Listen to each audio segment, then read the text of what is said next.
Cyberbullying. Ano nga ba ito? Ayon sa kidshealth.com, ang cyberbullying ay ang paggamit ng teknolohiya upang mangharas, magbanta, mamahiya, o mamuntirya ng ibang tao. Ito ay madalas na nangyayari sa mga kabataan. Kapag ang isang tao ay nasangkot sa cyberbullying, ito ay maaaring humantong sa tinatawag na cyberharassment o cyberstalking, isang kaso na maaaring humantong sa pagkakakulong ng isang tao. Minsan, ang cyberbullying ay madaling malaman.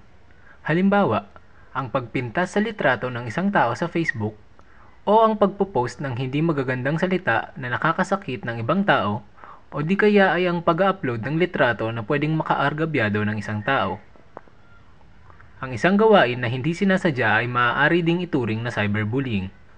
Mahirap tukuyin ang tunay na gustong iparating ng damdamin ng isang mensahe gamit ang mga impersonal na medium tulad ng social network, email, o instant message. Ang biro ng isang tao ay maaaring insulto sa isa.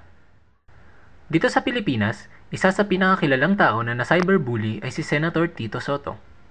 Nangyari ito noong pumutok ang balitang di umano'y kinopya o pinlagiarize niya ang ilang parte ng kanyang talumpati sa isang US-based vlogger na siya namang iginiit ng senador.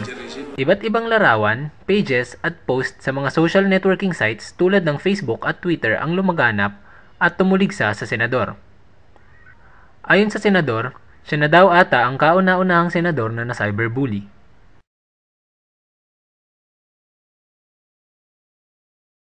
Okay lang naman na ginawa sa kanya yon kasi mali naman talaga yung ginawa niya. Pero ano lang, tingin ko na sobrahan din yung mga tao.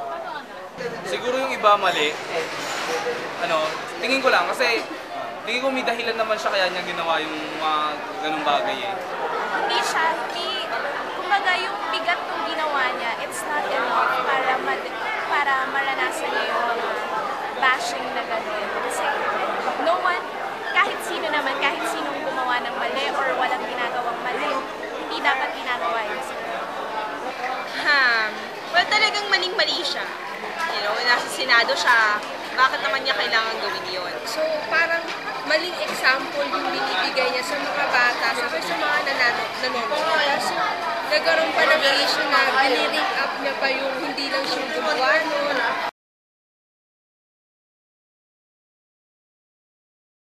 Siguro isa sa maraming dahilan ay yung kapangyarihan ng new technologies. Di ba parang sinasabi na kaya niya i-turn yung table.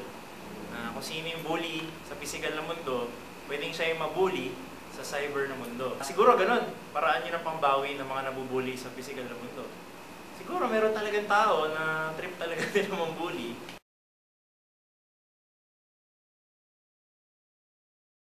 And sa tingin ko naman, hindi siya necessarily cyberbullying sa simula. Kasi dahil public servant siya, dapat open siya sa public criticism. Kasi yun yung trabaho niya eh. Diba? Siguro marami lang talaga nag-cross ng line.